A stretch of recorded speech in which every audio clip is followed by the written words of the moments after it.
கரூர்ல பாதிக்கப்பட்ட மக்களுக்கு ஆறுதல் சொல்ல போற விஜய் நிறைய கோரிக்கைகளை காவல்துறை கிட்ட வச்சிருக்காங்க.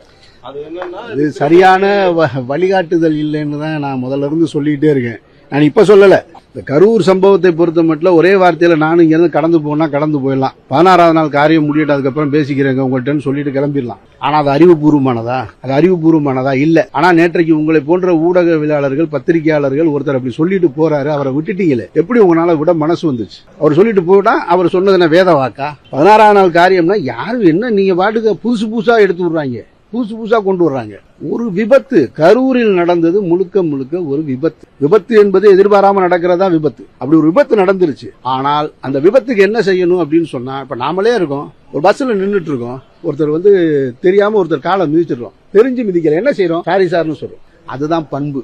அந்த விபத்து நடந்ததற்கு தாவேக்காவிலிருந்து நாங்க பொறுப்பேற்கிறோம்னு சொல்லியிருந்தா அன்னைக்கே இந்த பிரச்சனை முடிஞ்சிருக்கும். கிட்டத்தட்ட 14 நாளா நாடு முழுக்க இதையே பேசிக்கிட்டு இருக்கோம் அப்படின்னு சொன்னா அவருடைய அணுகுமுறையில கோளாறு இருக்குன்றதான் நம்ம உணர முடியுது. நான் முதல்ல சொன்னேன், தாவேக்காவிற்கு நல்ல வழிகாட்டுதல் கூடிய தலைவர்கள் வேணும், அறிவுரை சொல்லக்கூடிய தலைவர்கள் வேணும், சுட்டி காட்டுகிற தலைவர்கள் வேணும்னு.